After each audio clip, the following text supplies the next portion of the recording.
পুরো পরিবার নিয়ে আমরা চলে গেছিলাম পিকনিক করতে রাজশাহী থেকে মাত্র 40 কিলোমিটার দূরে সাফিনা পার্কে। আমরা অনেকগুলো রাইডসে চড়ছি। আপনি কিভাবে যাবেন, এখানে খাওয়ার ব্যবস্থা কি, থাকার ব্যবস্থা কি, এই সব কিছু থাকছে এই ভিডিওতে। তো আমরা গন্তব্য শুরু করছি রাজশাহী উপশহর থেকে। যেহেতু আমরা পুরো পরিবার যাব, অতএব একটা হাইস ভাড়া করে নিয়েছি আমরা। হাইস টাইম মতো চলে আসলো। মেয়েরা এখন পর্যন্ত রেডি হয়ে নামতে পারে নাই, কারণ মেয়েরা অলওয়েজ লেটই করে। এদিকে আমার দুই ভাইগনা এবং দুলা ভাই নেমে গেছে অলরেডি, কিন্তু তারপরেও মেয়েরা নামে নাই। যাই হোক, প্রায় 15-20 মিনিট লেট করার পরে সবাই নিচে চলে আসে। আমরা আমাদের গন্তব্য শুরু করলাম উপশহর রাজশাহী থেকে, এবং আমাদের হাইস ভাড়া লাগছে মাত্র 4000 টাকা শুধু যাওয়া। তার কারণ হচ্ছে আমরা থাকবো সেখানে রাতে, এবং থাকার ব্যবস্থাটা আপনাদের সাথে শেয়ার করব। মাত্র 30 মিনিটের মধ্যে আমরা পৌঁছে যাই গোদাগাড়িতে। গোদাগাড়িতে নামার পরে এখান থেকে অটো অথবা রিক্সা, সিএনজি যে কোনো কিছু একটাতে আপনাকে যাইতে হবে আমনুরার দিকে, অথবা অটো বা রিক্সাওয়ালাকে সাফিনা পার্কের কথা বললে আপনাকে নিয়ে চলে যাবে। 40 মিনিটের একটা যাত্রা শেষ করে আমরা চলে আসি সাফিনা পার্কে। ব্যাগপত্রগুলো নামাই নিলাম গাড়ি থেকে। এখন খাওয়া দাওয়া করবো আগে। সাফিনা পার্কে ঢুকার আগে হাতের ডান সাইডে একটা হোটেল পড়বে, আনোয়ার হোটেল নাম। এই অত্র এলাকাতে মনে হয় এই একটাই খাবারের মতো হোটেল আছে,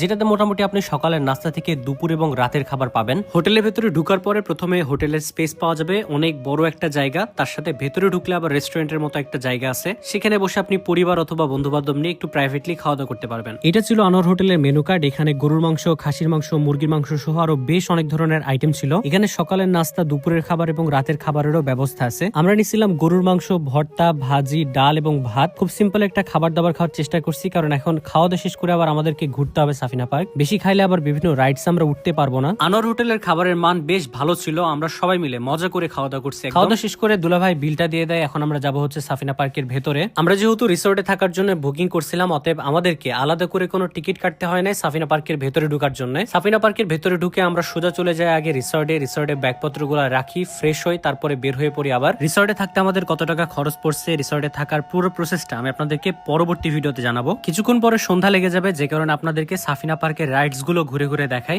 এবং এই সাফিনা পার্কটি প্রায় 32 বিঘা অথবা তারও বেশি জমি নিয়ে অবস্থিত। এখানে ওয়াটার রাইডস আছে, স্পিড বোর্ড আছে, তার সাথে ওয়াটার পার্ক হচ্ছে কিছুদিন পরে সেটা চালু হবে। প্রথমে আমরা পরিবার নিয়ে নৌকায় চড়বো, যেটা নিজেরা চালানো যায়। এটার টিকিট মূল্য ছিল 100 টাকা করে। আমরা 2টা বোর্ড নিয়ে নেই, পরিবারের সবাই মিলে এটা বেশ ভালো এনজয় করছি। এখন যাচ্ছে আমরা স্পিড বোর্ডে ওঠার জন্য। স্পিড বোর্ডের এখানে সামনে একটা পাহাড় আছে, যে পাহাড় থেকে সাফিনা পার্কের আশেপাশে সহ পুরো এরিয়া দেখা যায়। আপনি চাইলে সে পাহাড়ে উঠে দেখতে পারেন। পাহাড়ে উঠার জন্য কিন্তু আলাদা একটা টিকিট আছে। যাই হোক, আমরা স্পিড বোর্ডে উঠে পড়ছি। সাফিনা পার্কে আসার পর থেকে দেখছিলাম একটার পর একটা স্পিড বোর্ড চলছিল। এবার আমাদের পাড়া এক্সপিরিয়েন্স করার যে এটার স্পিড কেমন আসলে। দেখতে দেখতে কিছুক্ষণ পরে বেশ ভালো স্পিড ওঠে এবং আমাদের ভয়ও লাগছিল, বাট মজাও পাইছি। এত সব রাইডস আছে সাফিনা পার্কে যে আপনি নিজেই কনফিউজড হয়ে যাবেন কোনটায় চড়বেন আর কোনটা রাখবেন। চলে আসি আমরা কার রেসিং এ। এখন আমরা কার রেসিং করব। স্টার্ট হওয়ার পরে আমরা প্রথম দিকে কনফিউজ ছিলাম যে কোন দিকে ঘুরাইলে কোন দিকে যাবে। পরে দেখলাম যে আসলে পুরোটাই হাতের উপরে। আপনাকে পেছনে নিতে হলো হাতে ঘুরায় পেছনে নিতে হবে, আবার সামনে নিতে হলো হাতে ঘুরায় সামনে নিতে হবে, এরকম সিস্টেম এইটা। বাট ভালোই মজা হয়েছে, খুব এনজয় করছে আমরা এই রাইডসটাও। এরপরে উঠে পড়ি নৌকা রাইডসে, যেটা টিকিটের মূল্য ছিল মাত্র 20 টাকা করে। এটা আমি এর আগের বার যখন সাফিনা পার্কে আসছিলাম তখনও চড়ছিলাম। এটাতে বেশ মজা হয়